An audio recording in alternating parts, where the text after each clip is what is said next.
We're in the season of Advent, which is a season of waiting. And none of us like to wait.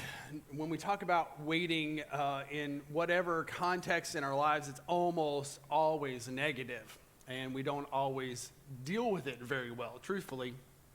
Remember a story from some folks in our church long time ago. The kiddo in this church was a preschooler. One of the little boys that always said cute stuff. Just always like, what's the update this week? He's an adult now with children of his own. That's really depressing. But this story I love. He was with his dad in the car, and sometimes when we're waiting for traffic, we, being dads, maybe all of us don't deal with that very well. So dad got frustrated that the traffic wasn't moving, cars weren't moving very fast, and so sort of just kind of blurted out, "Move, idiot," to the car in front of them. Little ears hear those things. So mom now, a couple days later, mom is with the same little boy in the shopping center at Kroger or wherever. And they were in another line waiting for the carts to move, and they weren't moving very fast. It's called the checkout line, right? So the little boy stands up in the cart and says, "What you expect? Move, idiot," to the cart in front of them. Dad slept in the doghouse that night. We don't like to wait. It's almost always a negative thing for us, but Advent invites us to think of it differently. Invites us to take this in-between time and sit there. We want to get to the thing, and Christmas is coming, yes. But Advent invites us to recognize that life doesn't always come to a quick culmination, that we're going to end up having to wait for some things. And so why don't we transform that waiting time into longing time? Why don't we transform that waiting time into prayer time? Not just at Christmas time, but in the waiting periods of our lives. That waiting can be transformed and can become a time of preparation. A time for us to be ready when the time comes to participate in the things of God. It is a time for us to recognize and really come to some of the most basic things that we need to know in life and to shore up those things. And today's message, I think, is an example of that. We're going to talk about something that we talk about all the time, and it's the kind of thing that we kind of all think that we know. Today's Advent theme is love. It is kind of like what we do, right? In Advent, we'll talk about faith in a couple weeks. Last week, we talked about hope, but as Paul said, these three remain: faith, hope, and love, but the greatest of these is love. This is like our bread and butter. This is our jam. This is what we know and what we think we know. Advent's a chance for us to drill down on these kinds of things. And I hope at the end of our time together, we'll share in communion. But I hope that you will be reminded of the power of this thing that we think we already know all about, which is love, as we wait for that love to show up in person. And that is what we cultivate in Advent, an awareness of God with us, or the with us God, Emmanuel. And Jesus fleshed out the implications of that in his life and teaching. That's a play on words a bit, because we call that the incarnation. Love in the flesh, God in the flesh, God in person, love in person.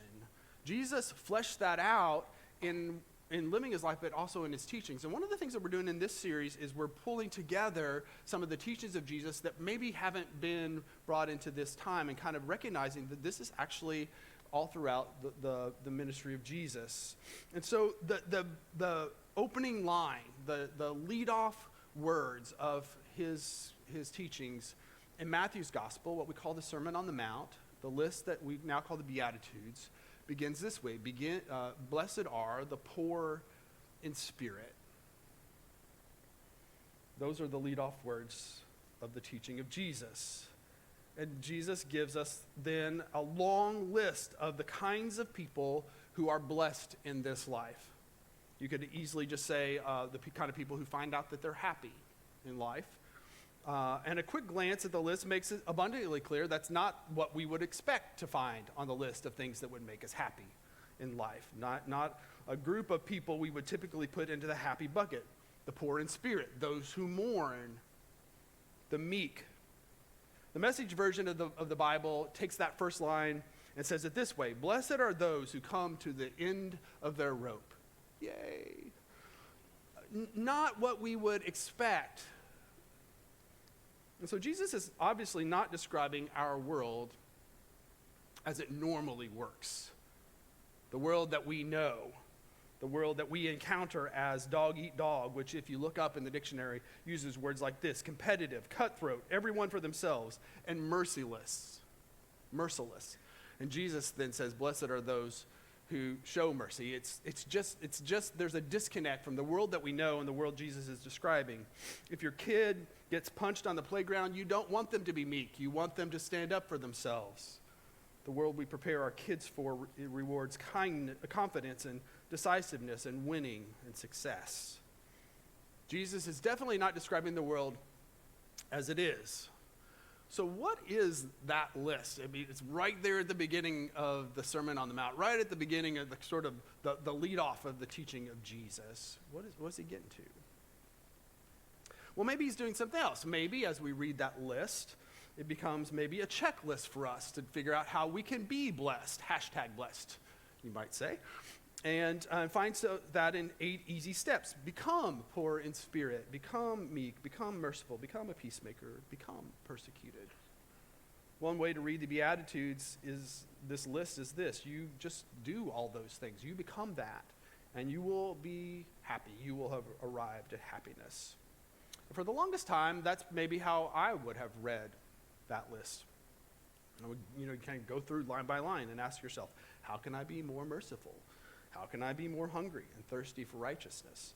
How can I be more pure of heart? And the Beatitudes, that list of the teachings of Jesus, can be a checklist then, a measuring stick for holiness. But what we discover is that some of the things on the list kind of work out in that framework, and some of them definitely don't.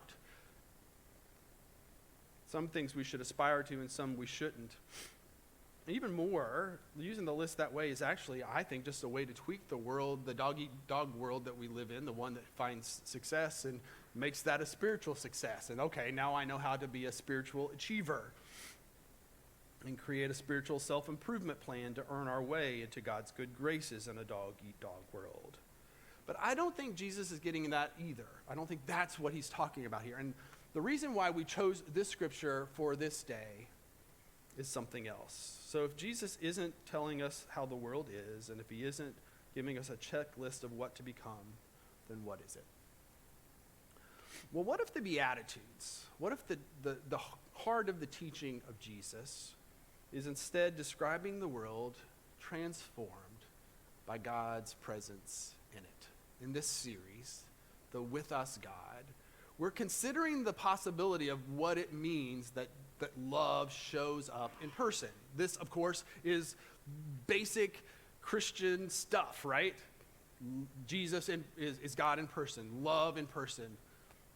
But what if the Beatitudes are a hint at revealing the power of just how powerful that kind of love is? The thing that we kind of think we know.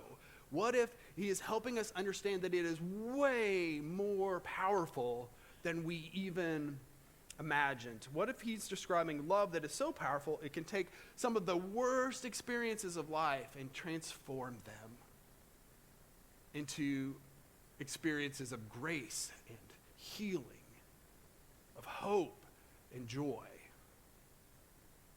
And what if the purpose of sharing that list is to help us just raise our expectations of what love can do? Now, this is a word that we use a lot, right? Love, right? We talk about how much we love tacos and how much we love our kids, and we use the same word to describe all of it. And yet, even the way we talk about loving each other can kind of be just sort of the thing that you're supposed to say because that's what we do. And in Jesus, we discover love at a level that we just didn't even know was possible. That God is showing up with this thing that is literally the most powerful thing in the universe. Not only so, but it's doing that in ordinary situations, in ordinary people's lives. It's a very human thing. The Beatitudes is a list of very human experiences when life kind of doesn't work out, when you find yourself mourning loss, when you are a peacemaker, which really means you're kind of stuck between two things and you get caught in the middle, when you find yourself not pulling it together spiritually. All of those experiences that we all know. And that honest recognition is actually a great place to start.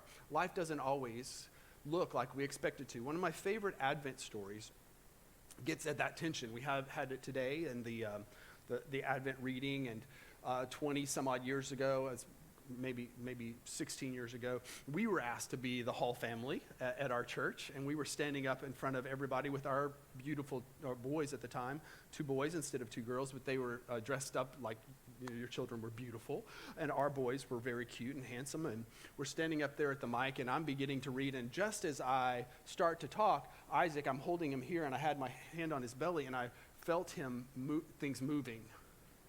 And right into the microphone, he belched the loudest burp imaginable.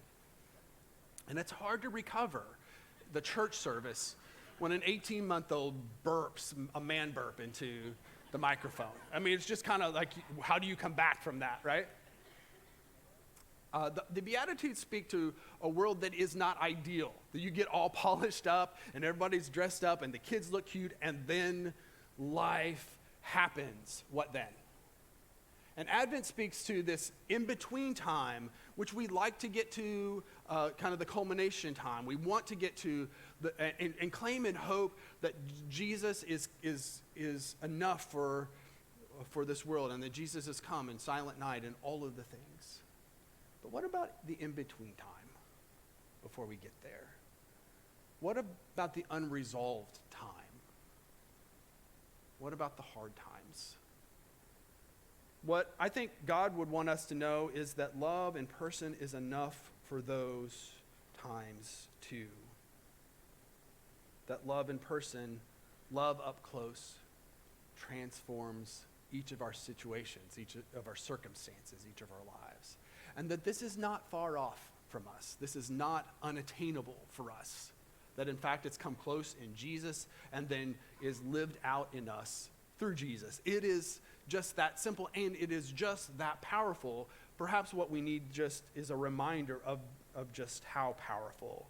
That in the person of Jesus, heaven and earth begin to overlap, and then because of that in us, it happens in us too. That heaven and earth begin to overlap in this world through the love of Christ. Everywhere Jesus went, the love of heaven went with him, and it started invading this earth. And then he turned that loose in us. So we don't have to wait for the circumstances to change. We can hold in that space the love of God, which transforms those circumstances. And so the Beatitudes paint a powerful picture of what indeed was already happening in Jesus and what will happen in us. I want to share a couple stories about that simple fact, helping hopefully us feel that, and then we'll come to communion. About a year ago, in fact, it was right before the tornadoes. As you know, we had the tornadoes here. We also had them in Mayfield, Kentucky. And one of our members is from Mayfield, Missy Cunningham. How many of you know Missy? Missy was happy to share her story with us today. But Missy's father passed away the week before the tornado. So you know how it sometimes is. The things begin to stack up. COVID, and then her father's illness, and then her father's death, and then a natural disaster, all on top of each other.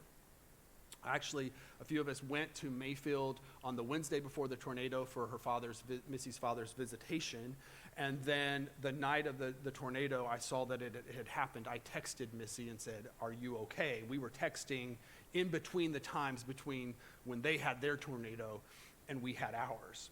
Missy has been for over 10 years volunteer extraordinaire at Broadway. She can kind of do it all. She works with the kids at our Greenwood campus where she attends. She oversaw our room in the inn ministry where we had homeless folks staying here at the church a couple times a month. She literally kind of has had her hand in various things.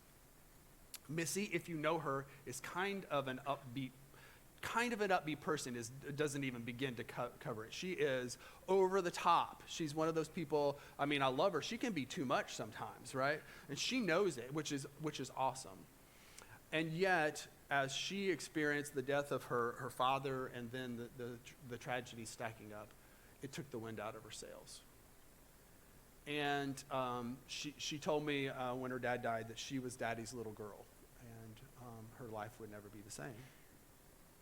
And then over the next few months, it didn't get better. It kept getting worse for her. And so she finally decided she needed to ask for help. And she reached out to Pastor Joe.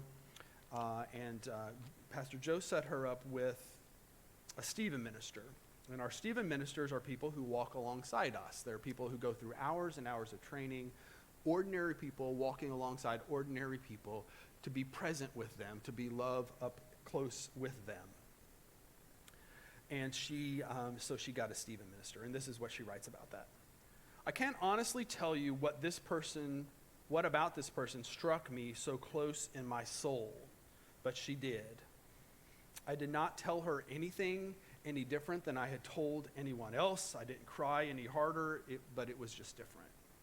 She became the person that I bared my soul to as if I were sitting with an old friend, not just someone I just met. Her presence, her voice, her spirit became a healing, soothing balm to my broken spirit. The Stephen ministers are people who walk in the pure light of Jesus. They personify Jesus' light in some of our darkest times on this earth.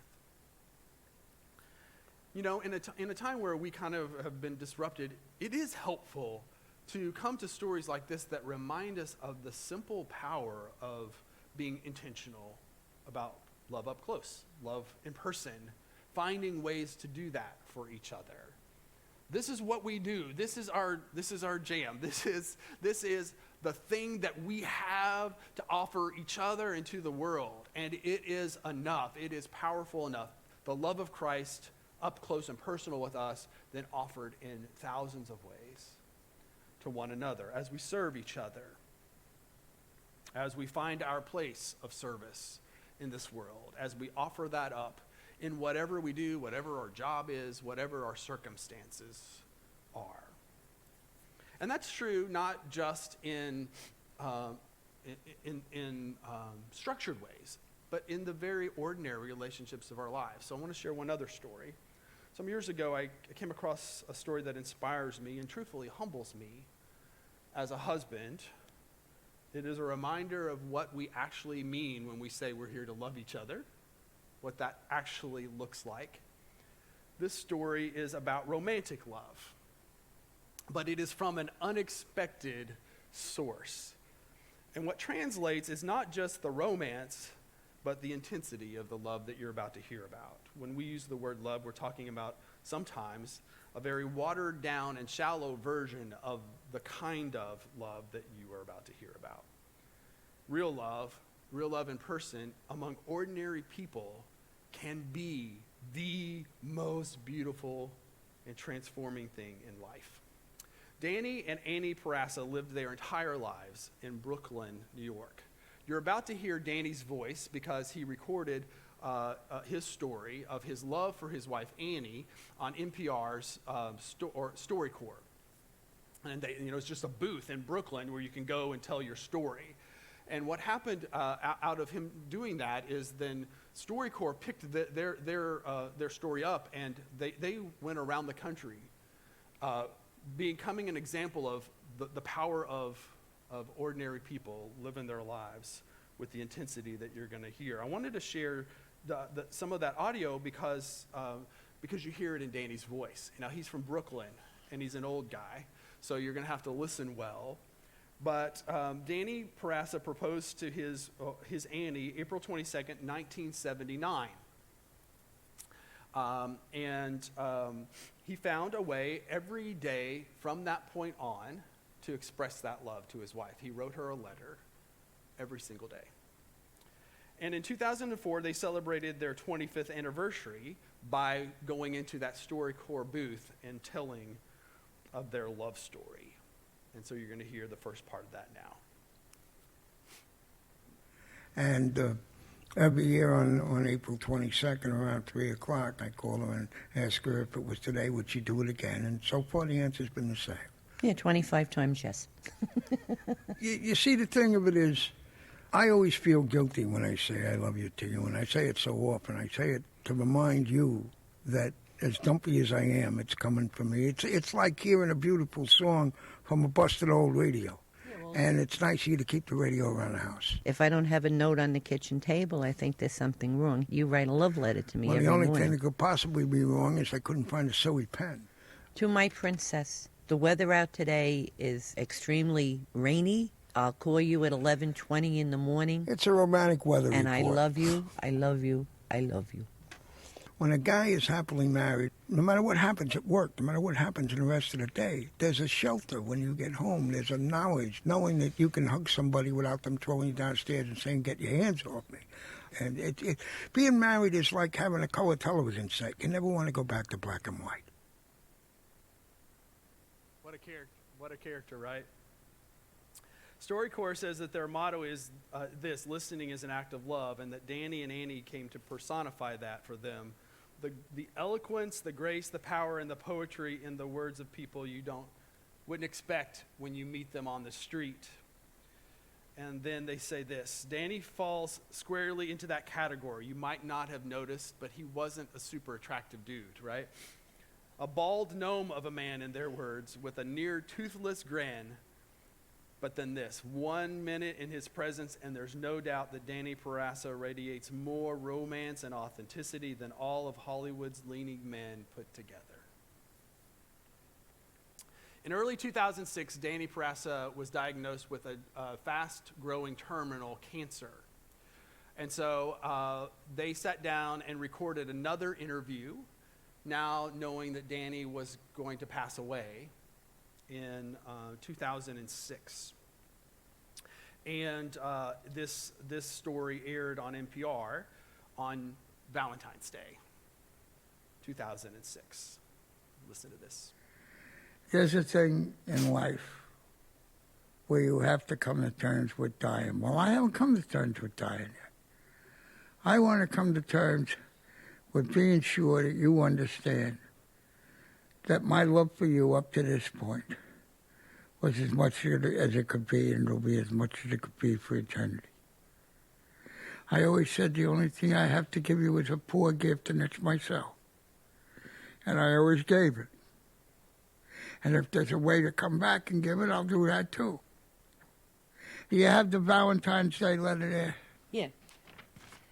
My dearest wife, this is a very special day. It is a day on which we share our love, which still grows after all these years. Now that love is being used by us to sustain us through these hard times. All my love, all my days, and more. Happy Valentine's Day. I could write on and on about her. She lights up the room in the morning when she tells me to put both hands on her shoulders so she can support me. She lights up my life when she says to me at night, wouldn't you like a little ice cream? Or would you please drink more water? I mean, those aren't very romantic things to say, but they stir my heart. In my mind, in my heart, there has never been, there is not now, and never will be another Annie. Danny Perassa reminds me that that's all we have to do for the people around us. And there's some more to that story. Thomas Jefferson and John Adams, you may know, died on the 4th of July, almost as a way of sealing what they lived for, the independence and the freedom and ideals they lived for. Danny Perassa died the day that interview was aired, Valentine's Day, 2006, one of the world's great lovers. And Annie read his Valentine's Day letter every day for the next 15 years until she died in 2021 of COVID-19 at the age of 79. Blessed are those who mourn, because it means they had something worth having in the first place. Blessed are those who know love in person, because it transforms every situation and every experience of our lives. Happy are those who know that Christ is that love in person, who find that as the foundation of their lives and then offer it to one another in acts of love and grace to the glory of God. And as we come to the table today, we look on the bread and the cup in this way: God's desire to be up and close and personal with us in every circumstance, transforming even the worst of the worst that we could offer up into the very story of salvation in him. We are reminded how God himself took on flesh and blood and came to us as love in person. And as we eat and drink, heaven invades earth once more in us. Let's prepare to share in Holy Communion together as we find the words on the screen in the great